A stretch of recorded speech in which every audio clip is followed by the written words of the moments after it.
Sean bienvenidos a un nuevo video de Descubre con JD. Hoy continuamos con nuestra serie de inglés con propósito en la que aprendemos inglés siendo hispanos. Y seguimos en el nivel 0, pero vamos por la parte número 2, la que hablaremos sobre nuestra voz. Para hablar, pocas veces nos ponemos a pensar en nuestro instrumento principal. ¿Sí? Entonces, vamos a ver 5 partecitas: calentamiento, estilos de voz, nasalidad, tempo vocal y tonos, actitudes y acentos.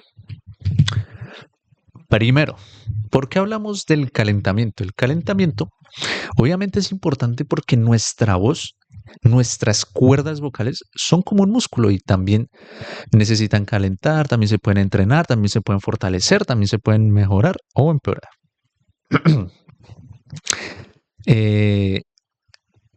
Para calentar, si realmente lo deseas, hay miles de videos sobre cómo calentar, ya sea para cantar, para hablar, para dar discursos, entre otros. Y antes de continuar, dos cositas. Primero, el contenido que estoy adaptando, eso es un video adaptando, otro video en inglés, está enfocado en crear voces de personajes o hacer doblaje de voz. ¿Sí? O sea, es más por el lado de entrar en el rol de otra persona. Sin embargo, pienso que hay partes que son muy interesantes y que son útiles para nuestro objetivo de aprender idiomas. Y dos, no soy experto en cambiar mi voz. Lo que en principio no suena como algo positivo, pero en realidad muestra que no necesitamos ser expertos para sacarle partido a este conocimiento.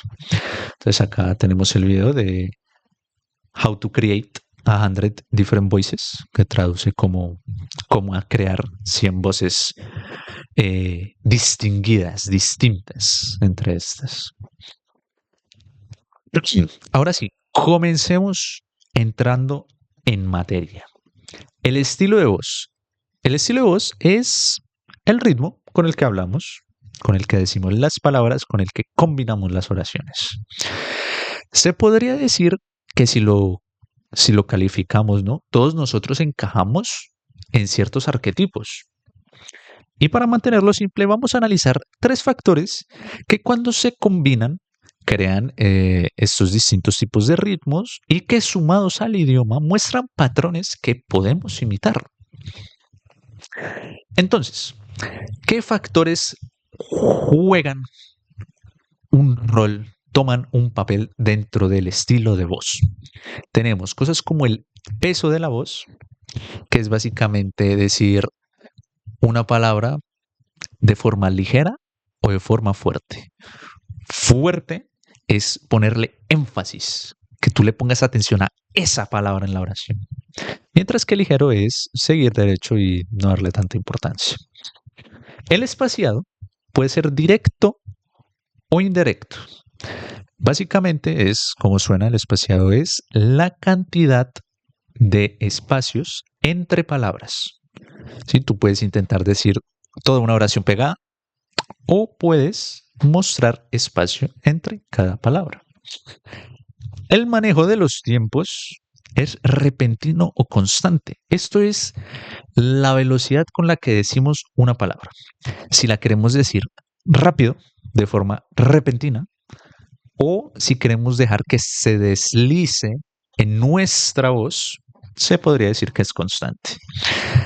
Ahora, entre estos 3 pares salen 8 arquetipos principales, pero es importante notar que la mayoría de estas diferencias se notan es cuando exageramos esas propiedades.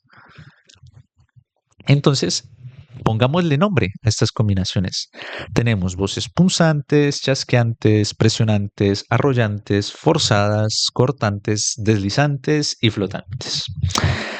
¿Qué es lo que pasa con estas voces? No nos dicen mucho estos nombres, pero básicamente la mayoría de estas requieren de bastante esfuerzo o de una emoción específica por lo que son más raras de oír en un estado neutro. Entonces, ¿cuáles son las que nos interesan? Las más comunes incluyen las voces presionantes y deslizantes. Básicamente podemos imaginar que una voz presionante es como habla, digamos, un policía interrogando a alguien, ¿sí? O un profesor pidiendo que le ponga atención los estudiantes en el aula, mientras que una voz deslizante es más como una voz casual, como se charla entre amigos sin mucho afán, ¿verdad? De forma calmada, de forma neutra. Entonces, si queremos identificar, porque la mayor enseñanza de esto es que estos estilos son parte de nosotros, la mayoría de forma inconsciente, nosotros no nos damos cuenta, o puede que nos demos cuenta. Sí, hay veces que es totalmente consciente, pero la mayoría de las veces no nos ponemos a pensar en darle nombres a estas cosas. Por ejemplo, las voces arrollantes y cortantes son frecuentes cuando alguien está hablando fuerte sobre otros o está dando algún tipo de discurso.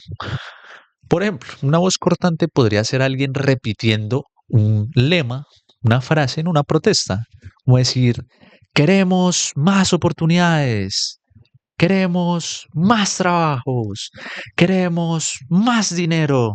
Sí, entonces, ¿cómo se llama cortante? Porque eh, golpea rápido, eficiente y para. Y luego vuelve, golpea, corta y para. La voz forzada sencillamente es cuando nos cuesta hablar, que nos ahoguemos, sintamos la garganta ronca, etc., etc. Mientras que flotante podemos imaginar, darle la imagen de que es cuando estamos medio dormidos, somnolientos, sin ganas de hablar, aburridos. Eso es una voz flotante. Lo curioso es que pasa algo con las voces punzantes. Y es que debido a que las palabras son más cortas en inglés, este tipo de voces son un poco más comunes. Porque, ¿qué es una voz punzante? Una voz punzante es una voz que hace énfasis en cada sílaba. Pero, ¿qué es lo que pasa? Que como las palabras son más largas en promedio en español, pues obviamente suena un poco extraño intentar hacer énfasis en cada sílaba, ¿no? Duraríamos un montón diciendo una oración normal. Pero como en el inglés son un poquito más cortas las palabras en promedio, entonces hay gente que le gusta hacer énfasis en cada palabra. Seguido a esto, otro factor que se combina con estos estilos de voz es la nasalidad, que sencillamente es que nuestra voz también cambia dependiendo de la altura de la garganta con la que hablemos. Entonces tú te puedes poner a jugar, practicar, experimentar con tu garganta, porque entre más alto sonará como si tuviéramos la nariz tapada y entre más bajo, pues sonamos con la voz más profunda. Sí, o sea, no se puede poner a cambiar la voz como de placer. Lo curioso es que hay idiomas que integran esto. Idiomas como el portugués y dialectos del árabe dependen de esta nasalidad para pronunciar las palabras correctamente. ¿Qué pasa? En el caso del inglés y en el español en gran medida, no lo requiere.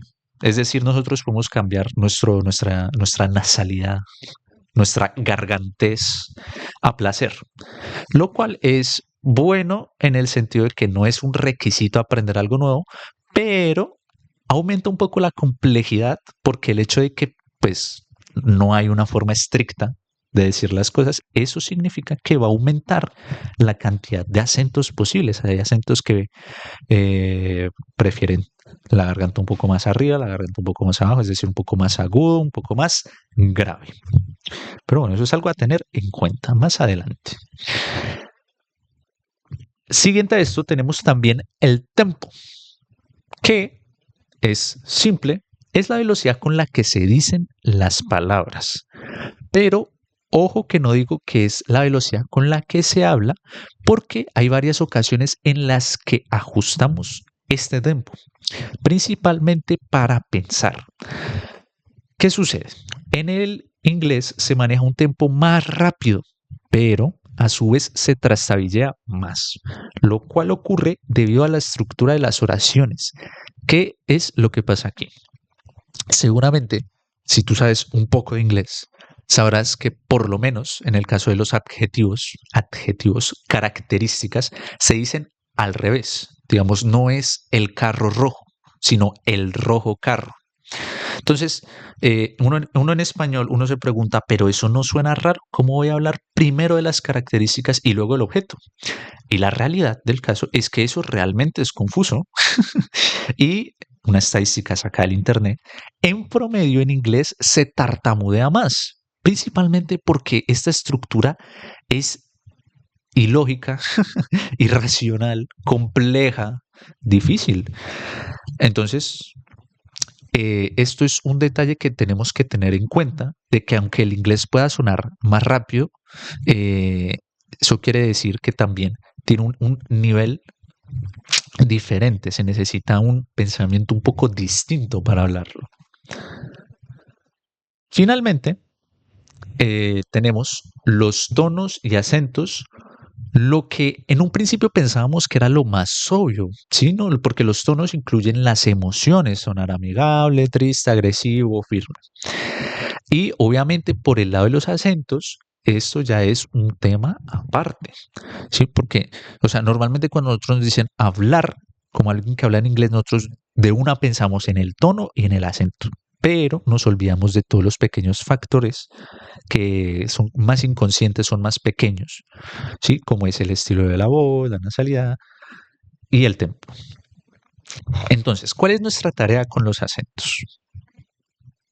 Tenemos dos posibles caminos. Uno, encontrar un acento similar al nuestro. O dos, encontrar un acento que nos guste y estemos dispuestos a practicar. Y la pregunta es, ¿y nosotros cómo hacemos eso? ¿Cómo vamos a investigar un acento o cómo sabemos si un acento nos gusta o si es similar? Eso es lo que vamos a ver en el siguiente episodio de esta miniserie del nivel cero, en el que nos vamos a enfocar en encontrar estos detalles, estas particularidades que hacen que un acento sea un acento, ¿sí? Lo que le da su identidad. Entonces, ¿qué aprendimos? Aprendimos que en nuestro día a día, nuestra vida cotidiana, tenemos varios estilos de voz y que los usamos. Entonces, obviamente, podemos hacer una reflexión y darnos cuenta de qué estilos de voz preferimos, o cuáles son los que más usamos, o cuáles son los que queremos usar más, etc., etc. Dos, también aprendimos qué nivel de nasalidad tenemos, ¿sí? Puede que nos quede gustando, porque eso también sirve para cambiar la voz, pues en caso de que quieras cambiar tu voz. Eh, Puedes subir o bajar la garganta y vas a sonar un poco más agudo, un poco más grave o como quieras sonar. Tercero, tenemos la diferencia de tempo entre idiomas. Esto es un pequeño punto que tenemos que tener en cuenta, de que a la hora de hablar en inglés se espera que hablemos más rápido, pero no significa que tenemos que cambiar como hablamos, sino es para tenerlo en cuenta, ¿sí? Saber que existe esa diferencia. Por último, tenemos que encontrar un acento, que es, como venía diciendo, lo que vamos a hacer a continuación, pero obviamente para no cargar de tanto material, tanto conocimiento cada día, vamos a parar acá para dejar esta sección encerrada y concentrada sobre el aspecto de nuestra voz. Dicho esto, hagan todo lo que tengan que hacer con los videos, me gusta, compartir, suscribirse, cualquier otra cosa que se haga hoy en día con los videos. Muchas gracias por ver. Nos vemos en el próximo video.